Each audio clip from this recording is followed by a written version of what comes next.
ॐ भूर्भुवस्सुः तत्सवितुर्वरेण्यं भर्गो देवस्य धीमहि धियो यो नः प्रचोदयात्। आज का हमारा विषय है नजर लगना। ऐसा हम अक्सर सुनते हैं कि बच्चों को नजर लग गई, या हम कोई काम करते हैं, हमारा काम यदि अचानक से उसमें किसी प्रकार का व्यवधान आ जाता है तो हम हमारे मुख से अनायास ये निकल जाता है कि इसको किसी की नजर लग गई। कोई व्यापारी है, उसका व्यापार अच्छा चल रहा है, अचानक से व्यापार में कुछ कमी हो जाती है तो वो भी कहने लग जाते हैं कि उनके व्यापार को किसी की नजर लग गई। तो ऐसा हमारे सामान्य जीवन में इस तरह से ये बातें आती हैं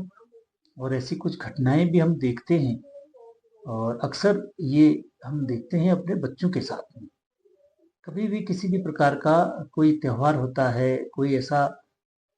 गैदरिंग वाला कोई समारोह होता है जहाँ पर लोग इकट्ठा होते हैं और हम अपने छोटे बच्चों को वहाँ पर लेकर के जाते हैं, और लौटने के बाद हम देखते हैं कि बच्चों के व्यवहार में कुछ परिवर्तन हो गया। पहले बच्चा हमारा हंसमुख करके हमारे साथ वहाँ गया था, और लौटने के बाद में उसमें अचानक कुछ व्यवहार में उसके परिवर्तन हो गया। तो हम उसके लिए कहते हैं कि भाई इसको किसी की नज़र लग गई। तो हम थोड़ा सा इस पर आज चर्चा करते हैं कि क्या वास्तव में ऐसा होता है, नज़र लगती है। तो अगर नज़र लगती है तो फिर उसके लिए हम क्या करते हैं, क्या ऐसी हमारी जो है मान्यताएं हैं, क्या उसका हम उसकी रेमेडी उसकी करते हैं। और वास्तव में यदि नज़र लगती है तो उसका कोई ऐसा परमानेंट कोई सॉल्यूशन उसका हो सकता है कि हम कैसे उसको बचा सकते हैं। ठीक इन सब बातों पर आज हम चर्चा करते हैं, और आपसे ये निवेदन रहेगा कि आप मेरे यूट्यूब चैनल पॉजिटिव ऊर्जा को अवश्य सब्सक्राइब कीजिएगा और जुड़े रहिएगा अंत तक। हम इन सब बातों पर स्टेप वाइज हम इस पर चर्चा करते हैं। पहले हम बात करते हैं कि नज़र लगना, आप इसके इतिहास पर अगर थोड़ा सा हम देखें तो आपने इससे पहले ऐसा कभी शास्त्रों में कहीं पढ़ा हो, या ऐसा कहीं आपने देखा हो कि पहले भी ऐसा कभी होता था, या अभी हम ऐसा देख रहे हैं। तो अगर आपको ध्यान हो ऐसा कि यदि आपने पूर्व में हमने सीरियल के माध्यम से हम जब रामायण को या महाभारत में देखते हैं, या श्री कृष्ण आपने सीरियल यदि देखा होगा,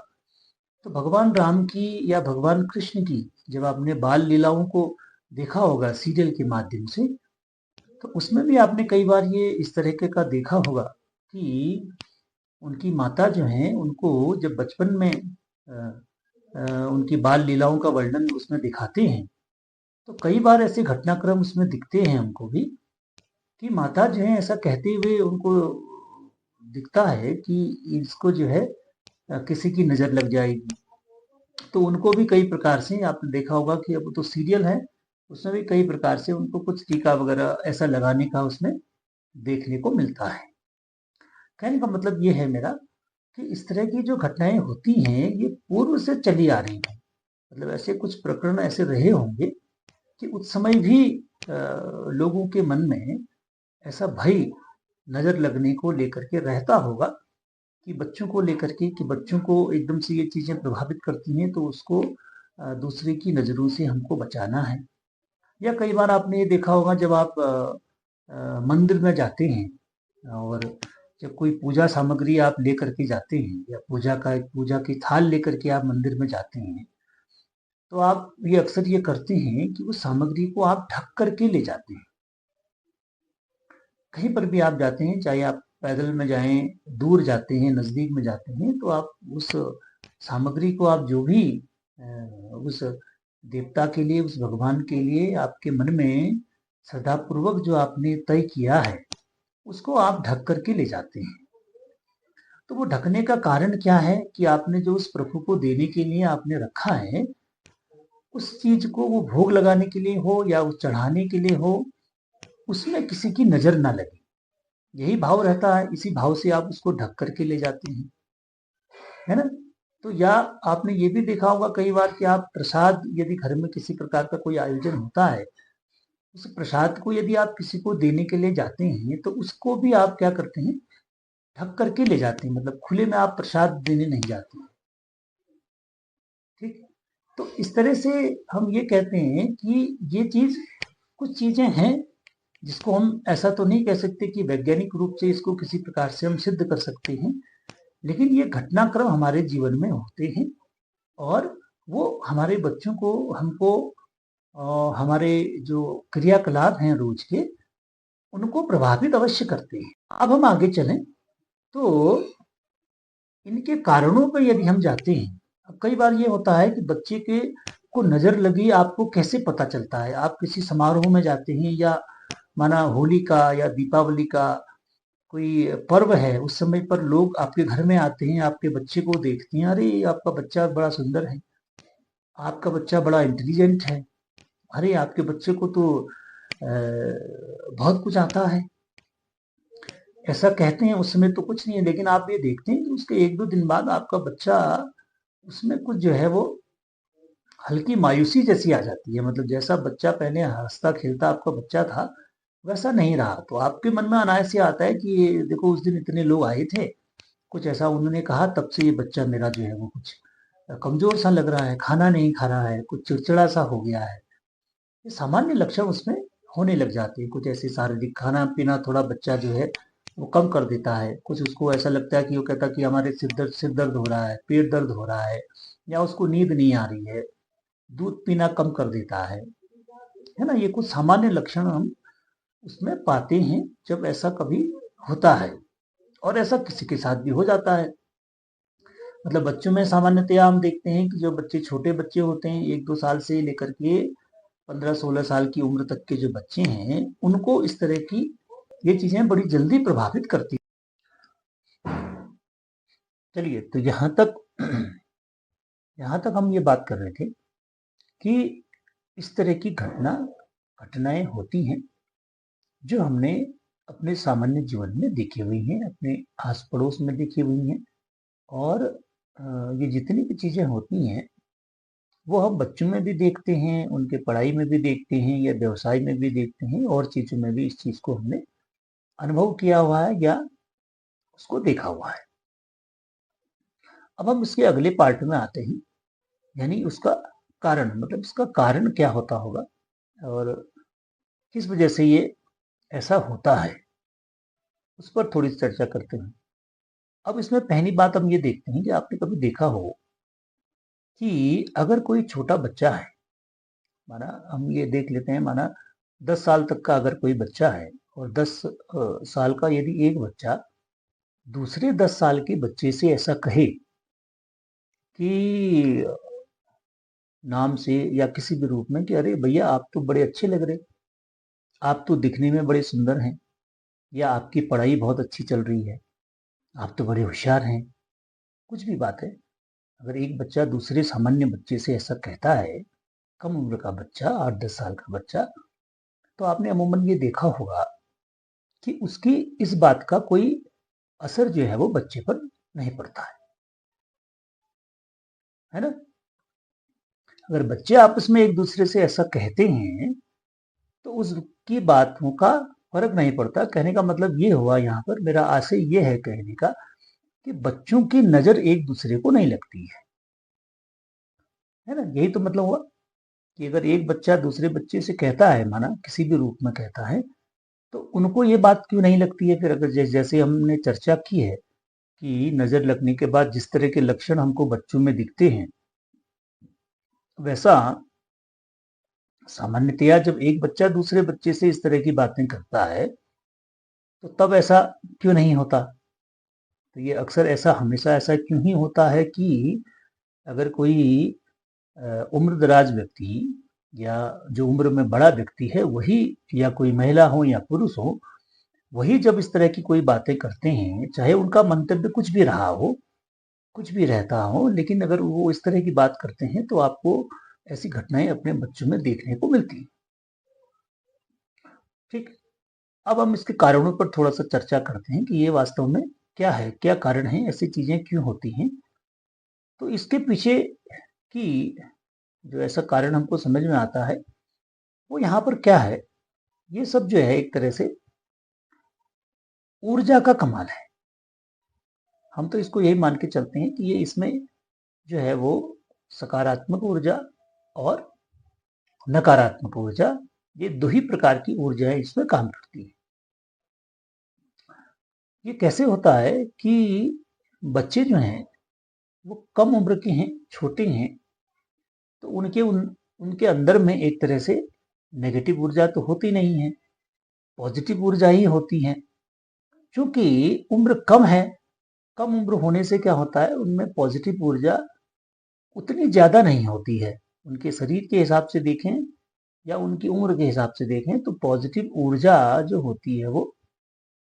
कम होती है। अब उसको जो देखने वाले हैं, जो उनसे कहने वाले हैं, वो बड़े उम्र के व्यक्ति हैं या महिला हैं या पुरुष हैं, तो उनके अंदर जो है, उनकी उम्र के हिसाब से वो ऊर्जा जो होती है उसी प्रकार से तुलनात्मक रूप से अधिक होती है। एक बात, दूसरी बात क्या है कि बच्चे जो होते हैं वो एक तरह से